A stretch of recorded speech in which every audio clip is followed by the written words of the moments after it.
Hello, explorers. Welcome back to the Explorer, where we dig deep into the hidden truths, untold histories, and fiery realities. Today's episode is going to be intense, raw, and deeply rooted in the heart of tribal politics, culture, and conflict. We're exploring the controversial history, cultural roots, and present-day identity of the Kuki people. But more importantly, we're looking at their conflict with the Nagas, a story soaked in struggle, land, and the fight for belonging. Let's begin. Who are the Kukis?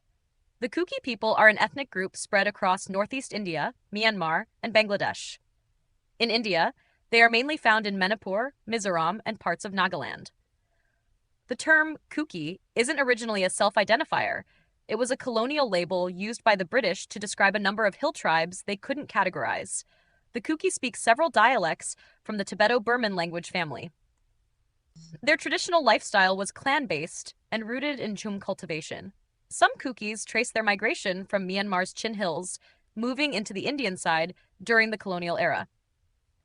And here's where the story gets complex. Kuki migration, history or invasion. From the Naga perspective, the Kukis are late migrants. Many Naga intellectuals and leaders argue that Kuki migration intensified during British rule, especially after the Kukis supported the British in suppressing the Naga-led resistance.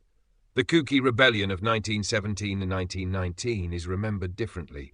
For Kukis, it was a heroic stand against the British.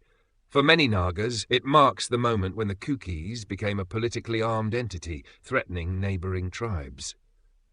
There are documented cases of Kukis being settled by the British in areas that were historically Naga inhabited. This is one of the earliest seeds of today's territorial tensions. The deep divide: land, identity, and power. The Kuki-Naga conflict isn't just historical, it's painfully present. For the Nagas, land is sacred. It is inherited, defended, and never negotiable. Many Naga villages now claim that Kuki groups are trying to alter traditional boundaries by setting up illegal villages, supported by armed underground groups.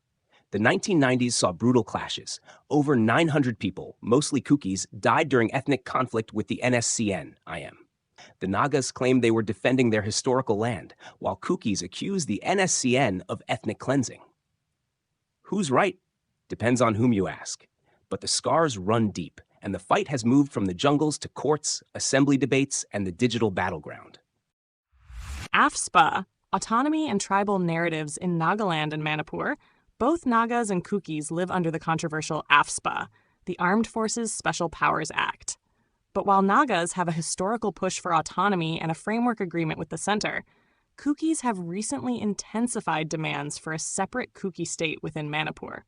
Here's the Naga counter. How can a migrant community demand a state over indigenous land? Many Nagas view this Kuki demand as a strategic land grab, an attempt to dilute Naga territorial claims and fragment tribal unity in the region. The present conflict. A fire rekindled, fast forward to 2023 to 2025, and the violence is back. The Meitei-Kuki conflict in Manipur spilled into Naga areas. Kukis, allegedly armed, were accused by Naga villagers of vandalism and aggression. The Naga frontal organizations have condemned these attacks as attempts to drag the neutral Nagas into a war they didn't choose. Kuki village expansion in Naga areas is being seen as more than just settlement, it's seen as invasion. There's fear among Nagas that their cultural survival is under threat, and anger is growing. The cultural divide. Culturally, Nagas and Kukis are very different.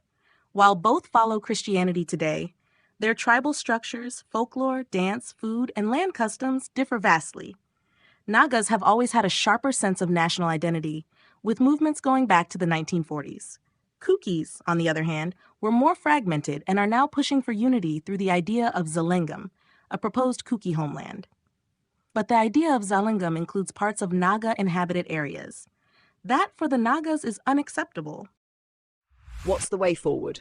This conflict can't be solved through violence, but peace won't come unless there is honesty.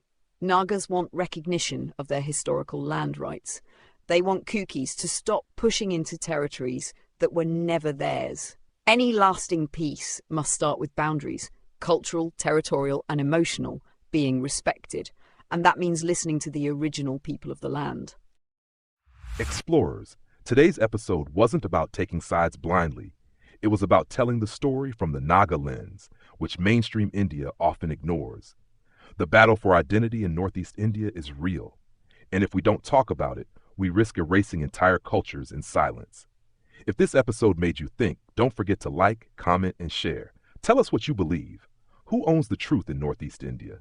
Is it a story of migration or a slow-motion invasion?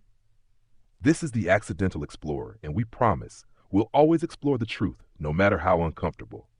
Until next time, stay curious, stay grounded, and never stop asking why.